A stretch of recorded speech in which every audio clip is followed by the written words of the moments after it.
yan, siyempre. Gawin natin bago yan. Gamit tayo ng ano,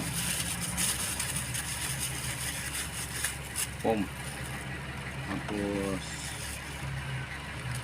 gamitan natin siya ng ano, marlon color rin yan, black. Tapos siyempre lagay natin dito yan, kasi kailangan magiging brown nyo siya.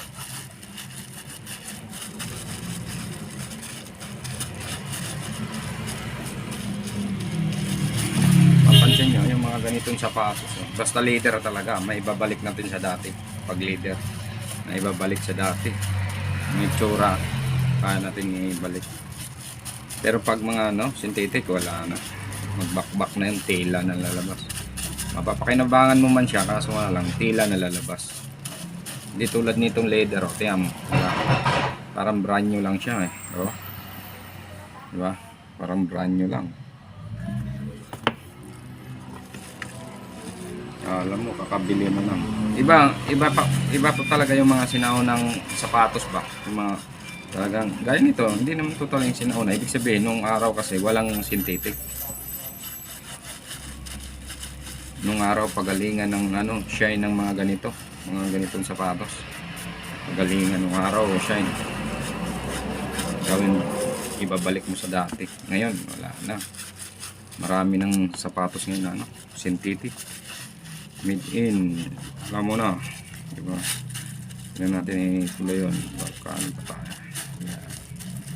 Diba pag leather, pag sinay mo yung leather, diba? Nagiging brand nyo. Pero pag synthetic at bakbak na, wala na, di na may balik sa dati. Kasi yung leather niya, gawa na yun. Gawa na ng makina yun, hindi na yun nagbabakbak na yun mahirap na ibalik yung mga ganun. Hindi kagaya nito na diba? Diba? Nagiging brand new siya.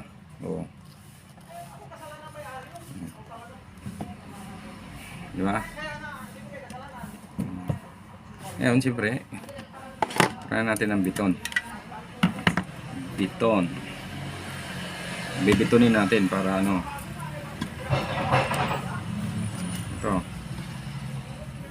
diba? Pwedeng ipalaman. Pag wala kang palaman, pwede ito. Palaman mo sa tinapay. Palaman mo sa pandesal. Ito yung tinatawag na cheese block.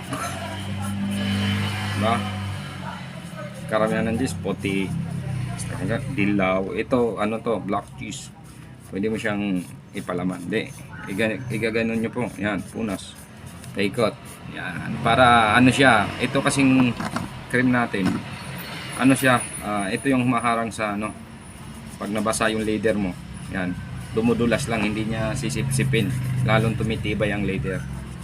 Yan ang purpose niyan. Yan, cream mo siyang ganon. Yan. Diba? Okay na yan. Tapos saka mo yan siya babrasin. Babrasin mo siya ngayon. Kompleto tayo ng kulay dito, may brown, may natural, yung puti, pero hindi na tayo gumagamit.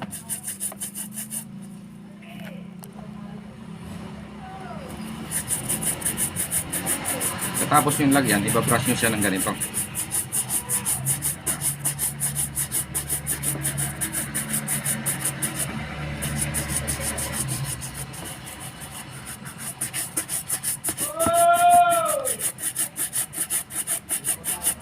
Hanggang kumintab po siya, hanggang kumintab. May pamakintab yan, hanggang kumintab siya para dumulas yung alikabok tsaka langaw na dumapo dito. Yan.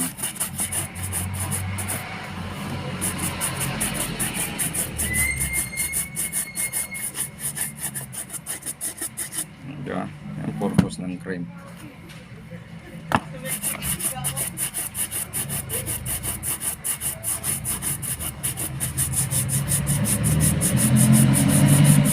Tsaka pag may ano siya, may biton, yung nilagay kong cream, ano siya, kahit mabasa siya, hindi siya basta-basta lumalabo.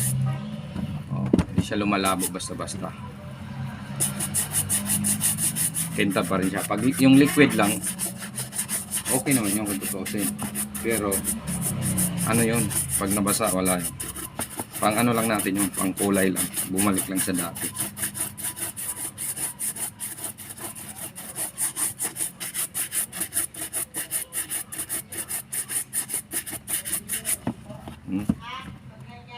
Kintab na, di ba? Parang brand new. Ngayon, pakita ko sa inyo ha. Pag in-spray natin siya ng tubig, tiyan mo. Di ba? Oh. Di ba? Pupunasan natin. May sabon pa yan ha. May sabon pa. Oh. Di ba? Oh. Di ba? Lalong kumintab oh. Hindi siya ano. Hindi siya umano. So humihigop ng ano, tubig. Kasi pag ang leader kasi pabayaan mo, hindi mo siya napapashine. Napansin nyo, ano, nagka-crack-crack siya. Pero hindi siya nagbabakbak. Matibay talaga ang leader, iba ang leader. Kaysa synthetic, pag binakbak mo, ang kalabasan tila. Pag leader, magka-crack yan hanggang mapunit siya. Tapon na, di ba? Pero kung alagaan mo siya shine, ito, lalaki na lang ng paa ng bata nito eh. Diba? Yan sinasabi ko na iba pag leader. Nung araw, pag leader ang sapatos mo, abutin na hanggang ano, hanggang sunod na pasukan pa. Papalitan mo lang ng ganito, swelas. Ngayon, ang synthetic, mga 6 months na lang, durog na. Diba? Pag nabasa yung synthetic, wala na yun. Hindi katulad nito, genuine leather. Ang pangalan kasi Floor Shine. Mahal.